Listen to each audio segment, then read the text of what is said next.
Welcome back to Wartime Cafe on Free Palestine TV, and I'm your host, Laith Marouf. We are in the Dahiya of Beirut, and we have with us a special guest, Dr. Khalil Kusaybani, who our viewers saw you in our report in the south of Lebanon, in Blida. Thank you very much, Dr. Kusaybani, for giving us your time today. You're welcome, always welcome. There's a lot that we have to talk to you about, but our viewers are used to us in the beginning, especially with a new guest like you, to know a little bit more about your background. And I know that you are from Nabatiya city. Yes. And you have studied, of course, medicine. You're a doctor. Maybe like if you can tell us, you know, some things in your family's history that may indicate to us what drove you to get into the medicine profession. Yes, Laith. First of all, I was born in 1992. So during my childhood, our memories were mainly occupied by news about the Israeli occupation and the resistance against the Israeli presence in Lebanon. When I was 8 years, there was the liberation of southern Lebanon, and in 2006 there was the famous war. My childhood was marked with these events, and I have also family history even before I was born with the Israeli occupation. First of all, my grandfather, he was a farmer. He was an old man back then in 1982. After the Israeli invasion of southern Lebanon, he was simply walking with his cattle, and an Israeli soldier cold-bloodedly shot him in his head. I have another memory with the Lebanese forces militia, which were allies to Israel back then, with my uncle who was 18 years old, and he was simply kidnapped on a Lebanese forces checkpoint, and he is missing till now. So these are the main memories that even unintentionally affect the way you think, your beliefs. Later on, we studied medicine. It was a long journey. Yeah, you ended up doing pulmonary and critical ICU. care. Yeah, so I got to treat and manage the most complicated patients in hospitals. And it coincided that the year of graduation, I mean the mid-24, 2 months after graduation, the war started. After your residency, Yes. because you were a doctor for 7 years, like Yes, in residency. a resident doctor, Yeah. doctor in training. Yeah. But my first experience as a graduated physician or an attending physician was the 66 days war. Wow, trial by fire, basically. Yes, definitely. Wow, and obviously the whole of Lebanon benefits from doctors like you that go into these studies of specifics that are needed in this market and don't leave the country and go work in the Gulf. No. Oh no, it's out of question. Our presence here is part of the big cause that we all believe in. I'm Southern Lebanese. I know what it means to stick to your land. It's not only related to fulfilling your dreams, work, life. No, it's not like that. We have a big cause we believe in. This is our land, and we are so determined. And even after this war, we are more determined to stick to our land, regardless of the cost, regardless of the advantages one might achieve elsewhere. No, we are sticking to our land. That's definitely. So this trial by fire, obviously, I think not many other doctors can claim as their beginning of their career such a drastic event. Yes. And today is the 1-year commemoration of the Pager terrorist attack, when the Zionists used these booby-trapped pagers to explode. And many children, women, men, people in the medical field, above and beyond Hezbollah members, warriors that were injured. I mean, I can't personally imagine the craziness that is in an ICU unit in the emergency room. Yes, it started in the emergency. No words can describe what happened. It was like doomsday. It was a total chaos. People shedded in blood, their faces, their hands, their families, their relatives, total chaos, angry. Lots of people weren't understanding what happened. It took us lots of hours to start evacuating, preparing operation rooms. Like one of the challenges of this event, as everybody knows, the main injuries were in the eye. And unfortunately, in the ER, there's a few things to do. The main work was in the operating rooms, and not by every physician. It mainly requires special types of surgeons, which are ophthalmologists. So that took us time to prepare the operation rooms and admit the patients to the operations, plus to transfer patients. Most of the fighters, of the victims, were in specific areas, Dahi, Beqaa, and part of the south. So it took us time to transfer patients to other hospitals in Beirut, even in Tripoli.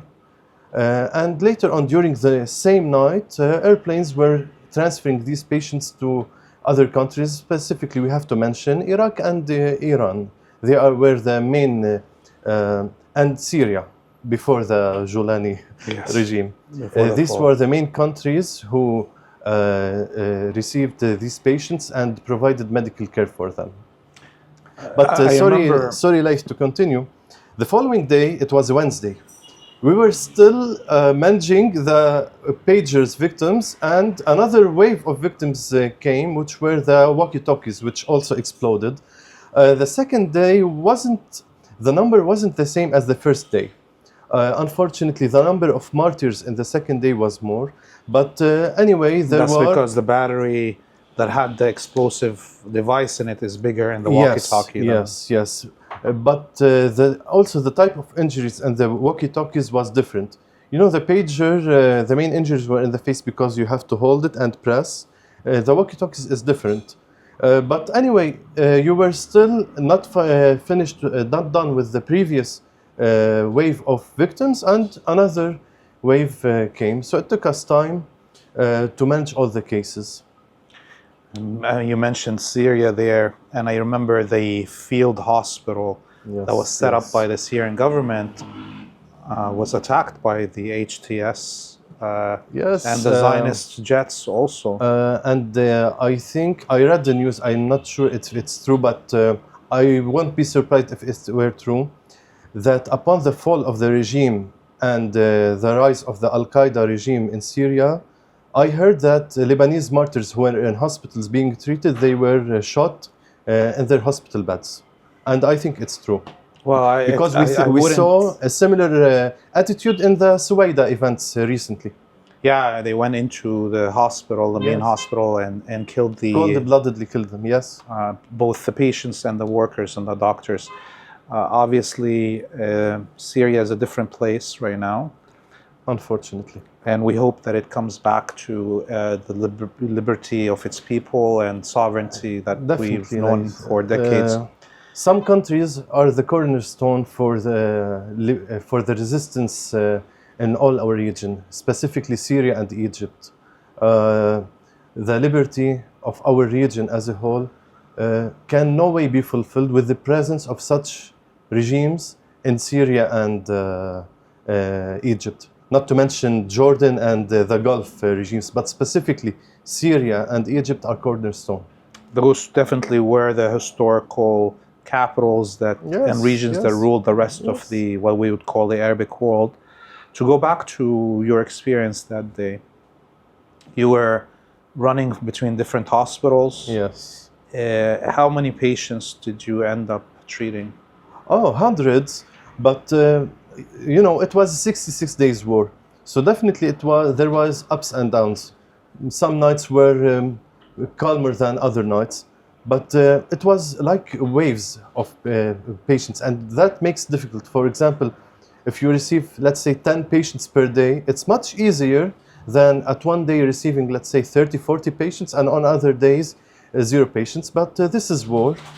And day by day, we managed and we adapted how to cope with such victims, such casualties, mass casualty events, starting from the ER, how to, we call it triage the patient, assess them, grade them based on the severity, give priority, not mainly to those with more severe injuries, but also those that are more salvageable, unfortunately, but this is war. That's how we work in war. The person who is more salvageable is given a priority, and we always did our best, but unfortunately, not always we can rescue everyone. We've seen the same happen in Gaza, obviously, and it's much worse with the unavailability of anesthetics and amputations with people fully aware of what's happening to them. You started talking about the other than the pagers going between these hospitals. I see it was Sur and the Zahrani hospitals mainly. Yes. And for people that don't understand, this is like a 40-minute drive almost between 30 minutes, 20 kilometers. Yeah. And in the war there is no traffic, so it's faster. Yes, except there's traffic of drones. Yes, always. Yes. Yes. And what would look this mass casualty event of the pagers, it must have put a lot of stress on the system and the doctors and the nurses that are trying the best to do. You know, we don't want to dwell too much about the problems, but how about can we think about lessons that could be learned from this? What different things need to be done right now in the medical system in Lebanon to prepare ourselves for such an event like this? First of all, Laith, I'll be honest. We all appreciate the way families and relatives feel, but during the war there are incidents whereas specifically in the emergency department, you have a patient and 3 or 4 or 5 family visitors around. This causes chaos, causes crowding. So I wish and I hope that later on, since we consider ourselves as a community of 4, it should be started from our community, and we should learn. I really don't know, I'm interested to see in other communities how do they deal with such events. But I wish that our community changes its approach. For example, give space and give time to the medical personnel to do their assessment, to do their job in the emergency department. Don't cause crowding, don't cause stress.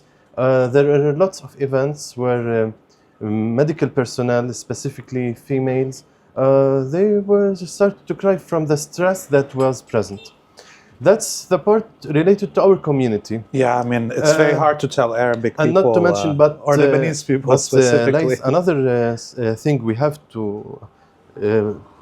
pledge our community to do is photographing. I don't understand what's the need to take photographs of victims, bloodshed in the emergency department. It doesn't help. Other responsibilities are on each sector alone. For example, for doctors, and I'll be honest, during the war, some doctors who are from the south decided to go to further places. This caused gaps and lack of specialties, of critical specialties in some hospitals. That shouldn't have happened. The hospitals have their responsibilities. As I said, we live in a region, specifically the hospitals of southern Lebanon. We live in a region next to, we all know what's the nature of the Israel. So we should be prepared more, not only by medical supplies, but by plans, by ensuring that personnel are all available. But also the main responsibility is on the ministries, on the governments, Ministry of Public Health, which didn't provide what was needed mainly. I don't feel glad to tell it, but we should say it. For example, Laith, during the war, there were victims in hospitals in the south. They required specific care that wasn't available in these hospitals. Their families seek to transfer them to Beirut. One of them, because I got to know him personally, the hospital in Beirut asked them to pay $18,000 in cash to accept to transfer his relative to the hospital. Another hospital, few days after treating and managing the pager's victims, asked the families, you need to discharge them and transfer to the other hospital. We need the rooms. So there were good moments. All of us should be proud of, but there were also gaps in the way our community as a whole and the government as a whole dealt with such a crisis. And this way you managed is non-inferior to the military or security roles that we should do during it's not less important at all to the military aspect of the war with this Zionist regime. Well, definitely defending the health and the bodies of our people will prepare us for a better chances of the battle, winning this battle. Yes, definitely. So, let's say, if you can tell us one of those moments that stay in your mind from that day of the pagers. Definitely, Laith. And I'd like everyone who is listening to hear what I will say, just to understand these type of fighters, which are part of our community. They are our brothers and our relatives and our friends. Laith, during the pagers day, few hours after the incident, one of the victims, he lost his sight. He was still in blood. He was in pain. But when the prayer, it was prayer time, he was praying in his bed. Okay, I'm not speaking about the religious aspect here, but I'm speaking about the ideology, the belief these people have. He was praying even in this terrible condition he was in. So we have to know these people are so determined. They have an ideology that there's no chance it could be defeated. But on the opposite, these people believe that such events make them more determined to continue to fight. When one of them loses a family member or a close friend, they are more determined to continue to fight till the end. These people have an ideology, and here I'd like to point, because always you see some people tend to relate the word ideology as a negative thing. I mean, Zionism is an ideology, liberalism is an ideology. So apparently, they always they have a problem not with the concept of an ideology. They have the problem with ideology that encourages resistance and refusal to surrender. That's their problem. So these people, and we had more than one memory like this memory with them. There's no way they could be defeated or reach a point where they are prefer to surrender. There's no way. And it's our responsibility. Everyone, by his skill, his profession, has a role in this long-standing fight with not only Zionist regime, with Western imperialism as a whole. There was a lot of videos, obviously, of Palestinians saying Hasbi Allah wa ni'mal wakeel, as their family are in pieces in their hands. Now, we are in September 25. It's been like 2 years since the start of the war. Until now, you see videos of people in Gaza reading the Quran in large groups and memorizing the Quran. The West, specifically Israel, America, they have to understand what type of people you are fighting. These people have very strong belief. They are determined. And the more you kill them, the more they are determined to fight you till the end, because they are witnessing, they don't have any other chance.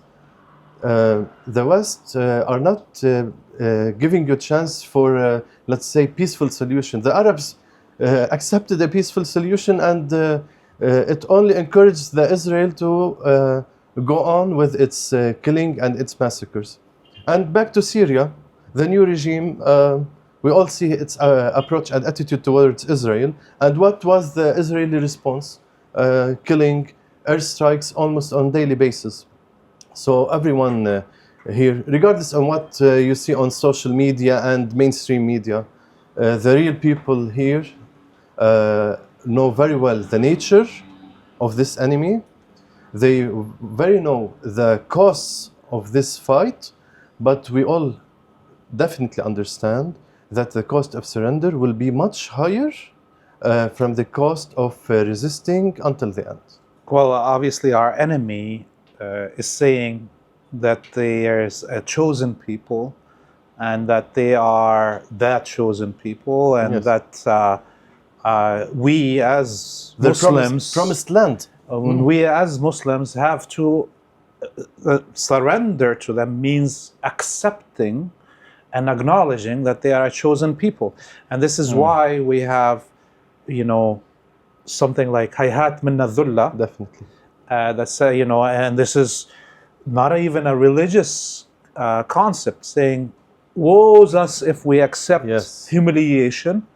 Yes. And this is what the Zionists are trying to break. They want the Arabs and the Muslims to acknowledge them as the supreme, and we can't. And even though some of these Gulf monarchs seems to have accepted that they are less than people here in Lebanon and in Palestine, in Iran, in Iraq, in Yemen, even the people in Syria that are now oppressed, they are refusing this. So we don't want it to be a religious war, but our enemy forces us into this. Yes, but I will emphasize, and I understand their feel of Islam. Yes, their problem is with Islam, because through Islam, I'm not speaking about British Islam or American Islam. True Islam definitely encourages resistance and refuses to simply surrender to occupation. It's not only related to Karbala. There was Salah ad-Din. There are lots of incidents. And not also in the Islamic world. Vietnam, for example, it's not unprecedented in history that a community gets invaded and killed and even tried to displace. But the outcome is always related to how much the original people are determined to fight and not to surrender, regardless of the cost. Yes, some battles were lost and some battles were won. But here, regardless of the costs, I think none of us has any uncertainty that will definitely win. It might not be our generation, but our kids, our grandchildren. But there's no way that our people, and even the Palestinians, the Yemeni, will reach a point that we say, we surrender and long live America. That has no place. There was obviously attacks on medical facilities and medical staff all across Lebanon, as has happened in Palestine, in Gaza. And you should definitely drink some coffee so our audience doesn't think that we're holding you back from drinking coffee. And Hadi is really worried about you not enjoying this coffee before it gets cold. So, you know, that's another experience of persecution, of danger, and sacrifice that the medical staff in Lebanon have given to the people here to defend the nation. Tell us about that, you know, the going back and forth between these hospitals, your experience seeing those attacks, and maybe even treating some of those who were wounded, who were supposed to be your colleagues. Here, Laith, and I won't even only speak on myself. I can definitely speak on behalf of all the personnel who were working there and going back and forth. None of us at any point during the war had a little bit of fear of being attacked, because we simply considered what we are doing is literally part of the ongoing war. I consider myself and all the medical staff, we are part of the war as much as the military people who were doing their job. But yeah, during the war, and this part of the Israeli hypocrisy and propaganda, there were claims that weapons were being transferred by ambulances, and that's why lots of times there were attacks and there were martyrs from the medical and nursing personnel. There were attacks. For example, the hospital where I worked in Sur, after the war, because we made a tour around it, it's literally, there's a belt of attacks around it. For example, the room where I was sitting in the hospital, the glass was shattered, and not only my room. Lots of hospitals, there were parts of the roof or glass were shattered. That's how much the strikes were close to the hospitals. But I don't exaggerate, I'm honest. Not a single time there was an airstrike and any one of us felt scared or afraid. No, we continued our work normally. There was no problem at all with the airstrikes, making us suspect, is it rational to stay here? You know, sometimes your family, they are scared about you and they are concerned. They tell you, don't go, it's risky, that's dangerous. None of us at any part during the war felt that it's unsafe, I shouldn't be here, I'm threatened. No, because I think everyone truly believed that what we're doing is part of this war. Allah yaqwikum, Allah yahmikum. It's obviously, you have a morality, you have principles, and those who are working in this field in the south of Lebanon all have this belief of the social service, community service that is a duty on them, the Hippocratic oath that seems to be now all hypocrisy instead of Hippocratic. So we haven't heard any condemnations from international agencies, WHO, of neither the attacks on the doctors here in Lebanon and or the terrorist attacks like the pager and walkie-talkie. How, as a doctor, can you relate to this international medical system?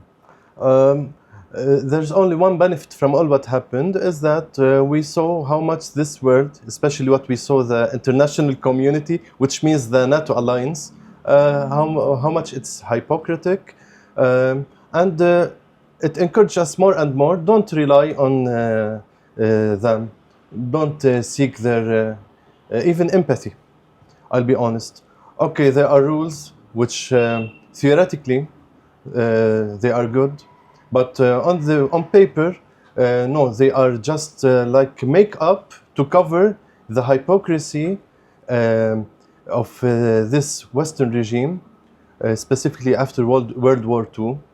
So as people of this region, we should learn not to rely on the international community, and or even not to use this term, because it's a cover for what's actually Western Europe and the United States. And regardless of what happened in Lebanon, what happened in Gaza, it is far more horrible.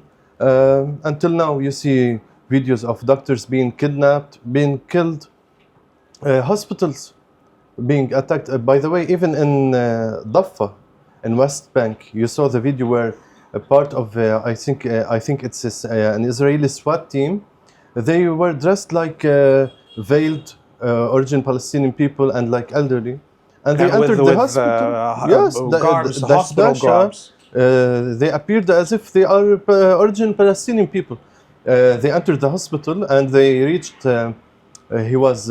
One of them injured. Even had the white robe of the doctors and had the guns under. They entered the hospital and cold-bloodedly killed one of them. And recently in Gaza, I think, he was Hussam Slih, I think. I don't remember his name, but he was, first of all, he worked for the press, and he was injured and admitted to the hospital, and they attacked his room in the hospital. We didn't see any condemnation. Yeah, that drone went through the window and assassinated him as a But on the opposite, specifically the mainstream media here, they blame the victim. They don't blame. Yes, even in Lebanon, Laith, lots of time, and it's all paid propaganda. Yani. It's not innocent. but they blamed the victim. We saw attacks on ambulances. Many. Yes, but some Lebanese people say that yes, you are transferring fighters and weapons in the ambulances. And obviously, we know in the rules of war, even military ambulances are not supposed to be legitimate targets. Which brings me to this question: there's a lot of Red Cross offices and ambulances and so on. How was the Red Cross relation as an international agency with the medical agencies on the ground? I want to speak about the Lebanese Red Cross. No, the Lebanese Red Cross, they are part of this, I don't mean the military war, but part of this community effort for this war. They were always available, transferring patients. Eventually, after all, they are part of our community. As for foreign and international agencies, no comment. I don't rely on them, and I don't even ask or wait any help from them. No. They all have paid agendas, and we shouldn't rely on them. No. What do you think is the biggest lesson beyond not caring about the opinions of the West anymore from all of these massacres and genocide that you feel no, like, let me clarify something. When I say don't wait or don't rely on the West, I mean governments. As for the Western people, I think they are our brothers, and lots of them are oppressed because eventually this imperialistic regime, as Lenin said, imperialism is the highest form of capitalism. Lots of them are victims of this capitalist regime that's controlling the whole world. So no, I definitely rely on the Western people, and lots of them are misled, and that's the importance of your channel specifically, and other channels which are their target audience is mainly non-Arabs. Yes, definitely there's a change in the mood, and I think public questionnaires which we are seeing results, the younger generation now is more sympathetic with our cause, and they are more aware of how Israel is a criminal regime. Zionism should be criminalized, just like what happened in Europe with Nazism. Zionism is not less criminal than Nazism, and there's no solution with such a regime before at the first step being Zionism is criminalized and the Zionist regime should be oppressed. Now, what will you do with these people? I have to mention what Sayyid Ali Khamenei, regardless of my personal opinion, but that's one of the opinions that was raised, and no one is saying that 8 million Jewish person in Israel should be killed. No. For example, what he said is that there would be a public referendum for the original people of Palestine, regardless of their religion, Jews, Christians, Muslims, and they will agree on a new political regime that accepts everyone, includes everyone, but doesn't discriminate between Jewish and non-Jewish, like what happened in South Africa, for example. You know, you mentioned the Western public. Yes. And surveys show that vast majority, 65 and over % of most of the public in the West already is against the genocide, supports Palestinian liberation and so forth. And it's even crazier in the student populations in universities. Is a vast majority of them support armed resistance like Hamas and Hezbollah and so on in the West. By the way, Laith, even I think the international law recognizes the right of any oppressed people to fight for their liberation and fight occupation. Under the Geneva Convention, yes, the occupied peoples can fight with any means they wish, including armed resistance. But we saw in the medical associations in the West, the opposite happening. I've been reading over the last few weeks, there's at least 2 different doctors in the UK that are being prosecuted, persecuted by the Medical Association in the UK because of their criticism of the genocide and so on.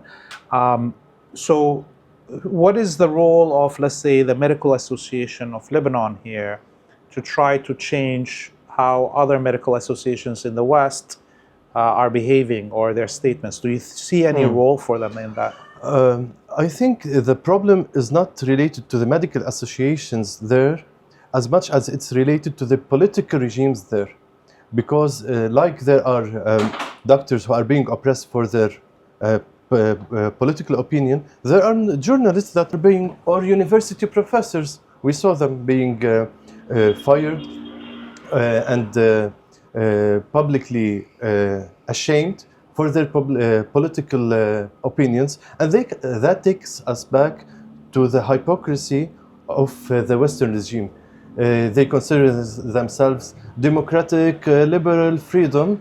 Apparently, they define freedom and liberalism, which is in cohesion with their interests.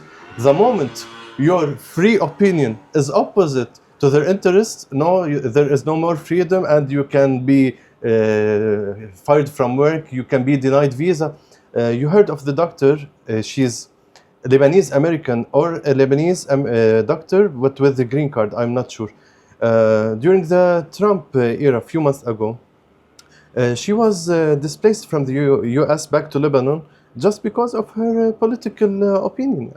So we all see how hypocritical the international system is here. And hopefully, we have to hope that the more this enemy goes on with its killing and its massacres, the more it raises awareness worldwide about this regime is incompatible with humanity, is incompatible with life on earth. No one with any sense of humanity can accept such actions and even such ideas like the Jew is superior to the Arabs and Arabs are animals. And it's not only a problem with Muslim Arabs. The Jews treat Christian Arabs the same way they treat Arab Muslims, and even they treat Christian Westerns who are, for example, in Jerusalem. You see all the videos, children, they spit on them. So the problem is with this regime, which is a cover to serve the imperialistic goals of the mainly American and the whole Western imperialism. And it's our goal to raise it's our role to raise awareness against it, and hopefully humanity should reach a day where where our planet has no place for such criminal thoughts or actions. I hope so. So we spoke earlier about lessons that could be learned to better the responses to such attacks. Do you think the Medical Association is going to relate those to the Ministry of Health, for instance? Is there a possibility of actually preparing for such a thing? Look, to be fair, you mean the Lebanese syndicate of doctors. Much of the problems don't lie in their, let's say, authority, and they can't solve it. Who can solve it? It's mainly first the syndicate of hospitals, because when, for example, you're facing a problem with resources, whose responsibility is this? It's the responsibility of the administration of hospitals as a whole. And above them is the highest authority, which is the government as a whole and relevant ministries, specifically Ministry of Public Health and Ministry of Finance. Because if you go to for example, the hospitals, they say we have millions of dollars or billions of Lebanese liras. They are with the Ministry of Public Health, we are not being paid. So it's the role of mainly the government Since we believe we are in danger and we have a long fight, it's been since decades, it's our possibility to recruit all the resources that help us to be on the level of such huge challenges. Okay, the war ended, but it doesn't mean the war as a whole with this entity ended. No, we are still facing challenges, and most probably we're gonna reach in the future another war. Maybe it could be more bloody and more victims. So it's everyone's responsibility to do their best. For example, one could say even there's a role on universities, specifically I mean, encourage resident doctors in training to conduct a variety of specialties that meets the needs of their community. It's unacceptable to consider yourself a community of war and fighting such a criminal Zionist state. And for example, there's a region dealing with tens of thousands of people, and there's essential medical specialties that aren't available. So it's everyone's responsibility. I think Laith, mainly when you have true determination and true will, and you truly believe that there's a noble cause you believe in, everyone knows exactly how can he serve and what's the exact role that relies on him, whether he was a person or, for example, an authority, a local authority or a governmental authority. Everyone knows their responsibilities. Dr. Khalil, when we were in Blida, we saw the reopening of the local clinic. Yes. The frontline villages, most of them, they're medical centers and have been destroyed. How crucial it is to rebuild this outposts of medical services in the frontline villages, and is there any help coming other than from the community of resistance to fill this gap and rebuild these structures? Definitely, Laith. As I said previously, that we shouldn't rely on the international community. This government, unfortunately, I'm truly sad to say this, but this government, Nawaf Salam's and Joseph Aoun's government, we shouldn't expect anything from them. Okay, we should always raise our voice, ask them, but I think it's a waste of time to wait for any true efforts or attempts from them. I think their agenda, unfortunately, it's clear. And I think it's very clear now who's truly running this government. It's not the Lebanese president or the prime minister. It's the Saudis and the American authority and the American ambassadors. So we should do our best as local communities and as municipalities to recruit physicians, resources. But yeah, we might not be able to fill the gap as a whole if this government decides to continue with this same attitude, acting as if nothing is happening in southern Lebanon. Like 2 days ago, in Nabatieh, there was an airstrike that caused 12 injured people, and I think 10 of them are women and children. The following day, the Lebanese president nor the Lebanese prime minister didn't even mention, not even tweet or post on social media.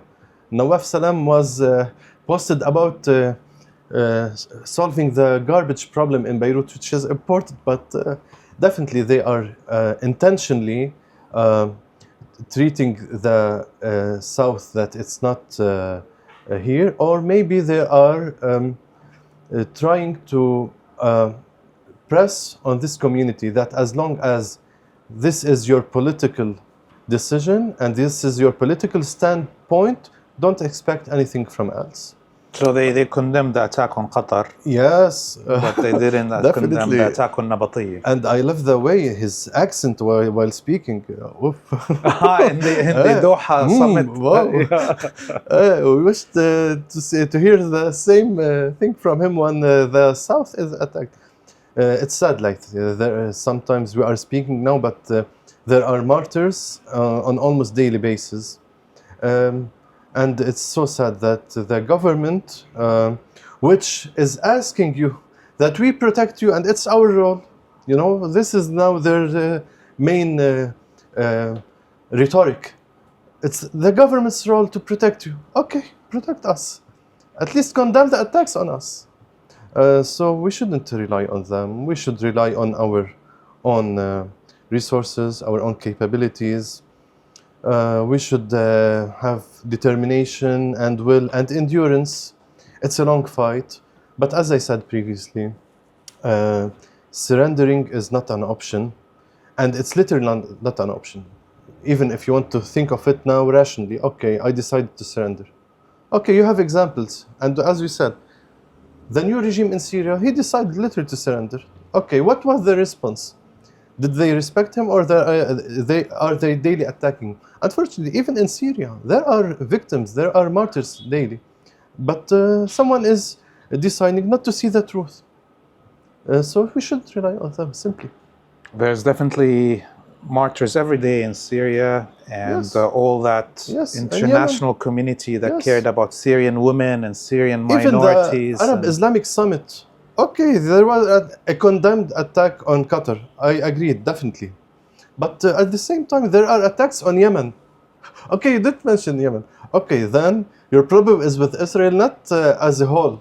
No, your problem is with Israel when it attacks Qatar or Saudi Arabia. But you don't have problem if Qatar attacks Lebanon or Yemen or Gaza. No one's speaking of Gaza or even Syria. Yes. Well, inshallah, all of Lebanon will be liberated, all of Palestine will be liberated, inshallah, Syria will be liberated, inshallah, Yemen can rise to the glory of its past. I have a final word, I have to mention it. Okay, it was a very hard experience, but Laith, it was full of emotions. And what I want to say, Laith, these emotions is what makes us are what make us human beings. The problem is with the people who are seeing what's happening, specifically in Gaza, and they feel unconcerned. No, and they want to convince you that you shouldn't be concerned. Now, if I tell them you are not humans, I'll sound like telling them that they are animals, regardless. But what defines us as human beings is not what we eat, or what we wear, or what we drive, or how floors are our buildings. What defines us as human beings is these feelings we experienced. The moments of crying, of sadness, these mixed emotions we feel when we see the footages, whether from Gaza, from Yemen, or even here from Lebanon. And we are proud that even despite all this cost, that history will mark that when there was such a massacre in Gaza, the southern Lebanese and also other Lebanese stood and paid this very high price for the sake of Gaza, and didn't decide like most of the world right now is doing, act as if nothing has happened and life goes on. This is not humanity. This is definitely not. Compassion, and we say in Islam, we start reading the Quran, Bismillah ar-Rahman ar-Rahim, the most merciful. That's the God that we open the Quran with every time we read. Is not the most punishing or the most angry. No, it's the compassion of our God that makes us human. Dr. Khalil, shukran jazilan. Thank you very, very, very much for being with us. This was very emotional, even for me, sitting down and listening to you. And we wish you safety. We wish you a future that is bright, as we wish it for all of the people in Palestine and Lebanon and in the region. This is Laith Marouf from Free Palestine TV. You're still watching Wartime Cafe. I ask you to press the subscribe button on whatever social media platform you're watching this on, and to go to our website, freepalestine.video, to donate so we can continue bringing you this content. Until we see you next time, I bid you all a free Palestine and a free Lebanon.